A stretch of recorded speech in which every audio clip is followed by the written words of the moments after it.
దశాబ్ద కాలంగా పోలీసులకు చిక్కకుండా తప్పించుకుంటున్న కరడుగట్టిన నేరస్తుడిని వలవేసి పట్టుకున్నారు కరీంనగర్ రూరల్ పోలీసులు.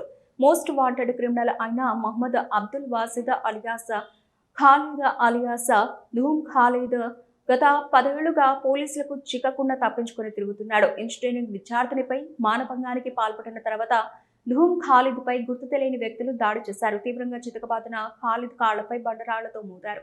అతన్ని ఆసుపత్రికి తరలించగా 2 కాళ్లను తీసేశారు వైద్యులు. ఈ కేసులో పోలీసులు అరెస్టు చేయగా బెయిల్పై బయటకు వచ్చిన తర్వాత ధూమ్ ఖాలిద్ పరారయ్యాడు. అప్పటి నుండి కరీంనగర్ వైపు కన్నెత్తి చూడకుండా మహారాష్ట్రలోని పలు చోట్ల షెల్టర్ తీసుకుంటున్నాడు. ఖాలిద్ కాళ్లు లేకపోయినా మహారాష్ట్రలో తన నేర ప్రవృత్తిని కొనసాగిస్తూనే ఉన్నాడు. మహారాష్ట్రలోని నాగపూర్, నాందేడ్, చంద్రపూర్, బలాషా తదితర ప్రాంతాల్లో గ్యాంగ్లను ఏర్పాటు చేసుకుని నేరాలకు పాల్పడుతున్నట్టుగా పోలీసుల విచారణలో తేలింది. భిక్షగాడి వేషంలో దర్గాల వద్ద షెల్టర్ తీసుకుంటూ వాహనాలు తిరుగుతూ నేరాలకు పాల్పడుతున్నట్టుగా పోలీసుల విచారణలో తేలింది.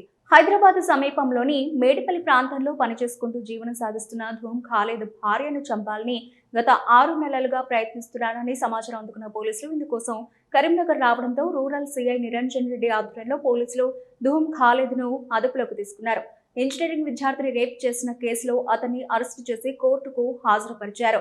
మిగతా కేసులో కూడా ధూమ్ ఖాలిద్ ను పోలీసులు అరెస్టు చేసేందుకు రంగం సిద్ధం చేస్తున్నారు.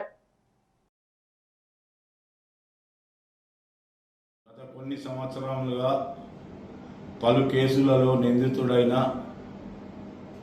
MA Wajid alias Khalid alias Dhoom Khalid అనే క్రూరమైన నేరస్తుడు గతంలో కరీంనగర్ రూరల్ పోలీస్ స్టేషన్ పరిధిలో ఇంజనీరింగ్ విద్యార్థినులు మైనర్లు ఇద్దరు జ్యోతిష్మతి కాలేజీలో చదువుకుంటూ 2016 సంవత్సరంలో ఒకరోజు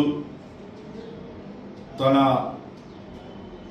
పర్సనల్ పనిపై బొమ్మకల్ ప్రాంతానికి వచ్చి తిరిగి జ్యోతిష్మతి కాలేజీకి వెళ్ళుచుండగా వారి ఇద్దరిని ఇట్టి ధూమ్ ఖాలిద్ అనే వ్యక్తి మరియు తన అనుచరులు కలిసి వారు వచ్చుచున్న మోటార్ సైకిల్ను ఆపి వారి వద్దనున్న డబ్బులు మరియు సెల్ ఫోన్ను లాక్కొని అట్టి మైనర్ అమ్మాయిని బలవంతంగా రోడ్డు పక్కనున్న చెట్ల పొదల్లోకి తీసుకొని వెళ్ళి ఈ ధూమ్ ఖాలిద్ అనే నేరస్తుడు కత్తి చూపించి బెదిరించి ఆమెను బలవంతంగా మానభంగం చేయగా మరియు 3 వ్యక్తులు కాపలాగా ఉండి వారు కూడా మానభంగం చేయటకు ప్రయత్నించగా వారి బారి నుండి ఆమె మరియు ఆ మైనర్ అబ్బాయిలు ఇద్దరు కలిసి పారిపోగా